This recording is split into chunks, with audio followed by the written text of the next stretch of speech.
So, good morning once again, everyone. Today in social science lecture, we are going to take a new chapter from our civics part. This is chapter number third. Why do we need a parliament? So, the learning objectives in this chapter will be to understand the meaning of a democracy, first of all, then to understand the meaning of universal adult franchise.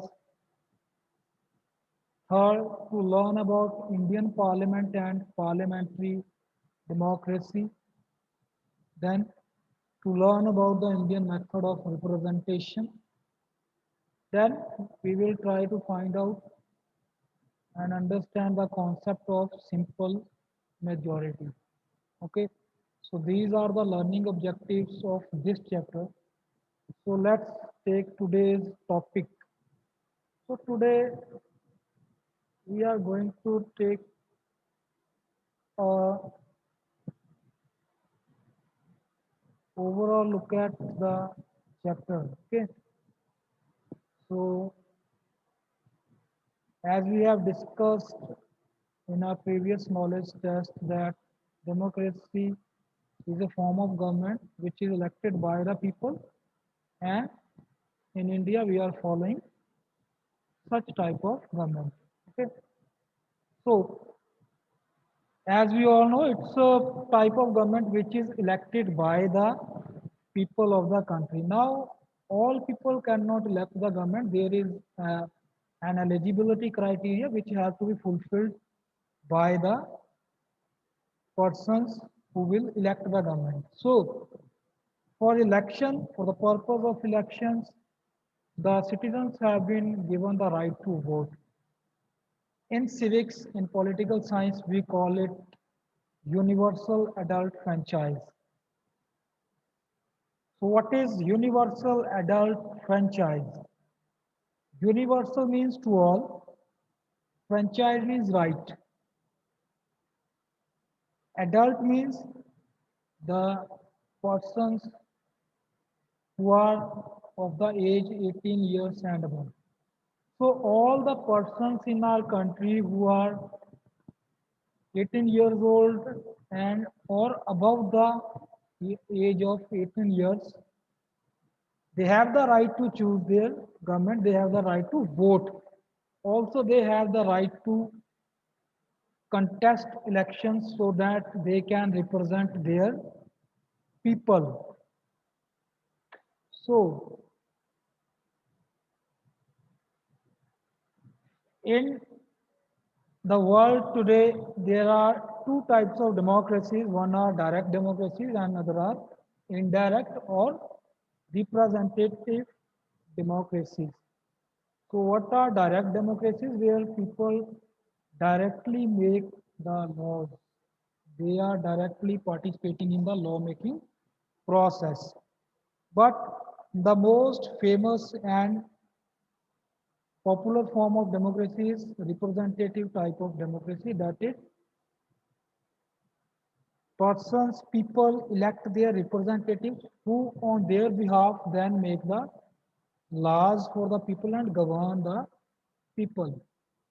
Okay, so you may have come to know that after every 5 years, there are elections in our country where people elect their representatives. Okay, the elections are held at various levels for various levels of democracy. For example, at grassroots level democracy, we have panchayats and other local bodies in urban areas. Then at the state level, province level, we have the state governments. Then at the national level, we have the national government or the union government. We also call it central government. So at these three levels, elections are held. So in truth, in a democracy, the rule of the majority holds sway. This is because the side with the most votes win whether it is an election or legislative bill. The majority vote decides. Thus, when it is said the people have spoken, or the people's will should be respected, the people are generally expressed through its majority. So all the decisions in the democracy are taken by the consent of the majority.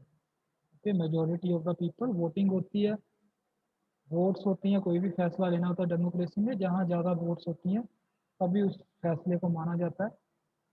Simple implication would be that then even in a democracy not everyone is equal, for the supreme power lies with only those in the majority. This could result in the minority being tyrannized. So while democracy guarantees the expression of the popular will through majority rule, it also undertakes to ensure that the majority will not abuse nor use its power to violate the basic and inalienable rights of the minority. So now all the decisions are being taken by the majority with voting. But in this process, the minority may get tyrannized or may be at loss. To protect the rights of the minority, the Constitution of India have given rights to people and responsibilities to the government. So this is the responsibility of the government to protect the rights of minority. Thus, a defining characteristic of modern day democracy is the people's right to change those in majority through elections by exercising their universal franchise. Okay. So the ultimate power in this way resides with the people. क्योंकि लोग अपनी government चुनते हैं, इसलिए ultimate जो right होता है, power होती है, किसके पास रहती है? हमेशा लोगों के पास रहती है. They can change the government in next elections. In some countries, there is also a law which provides the people to change the government in between before completing its tenure. Right to recall बोलते हैं उसको. कुछ countries में ऐसा है कि वहाँ पर गवर्नमेंट को, चुनी हुई गवर्नमेंट को समय से पहले भी लोग वापस बुला सकते हैं अगर वो ठीक से काम नहीं कर रही. Okay. Ever since the first general elections in 1951 till date, India has a strong record of parliamentary democracy, an independent judiciary, and a free press and electronic media.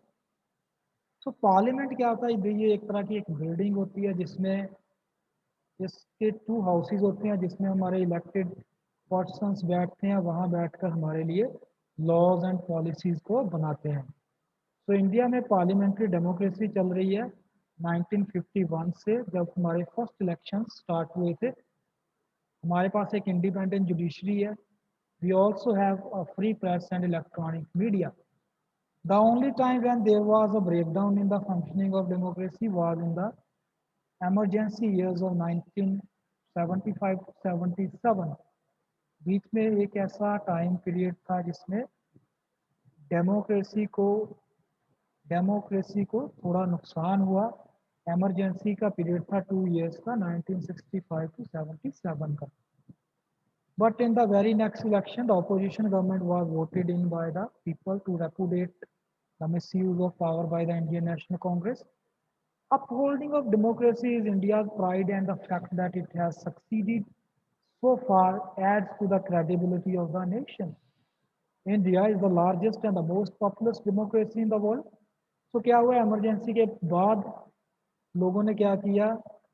जो गवर्नमेंट ने इमरजेंसी लगाई थी डेमोक्रेसी को ख़त्म करने की कोशिश की, उसको उखाड़ के फेंक दिया, नई गवर्नमेंट आ गई. सो इंडिया वर्ल्ड की सबसे पॉपुलस और सबसे बड़ी डेमोक्रेसी है.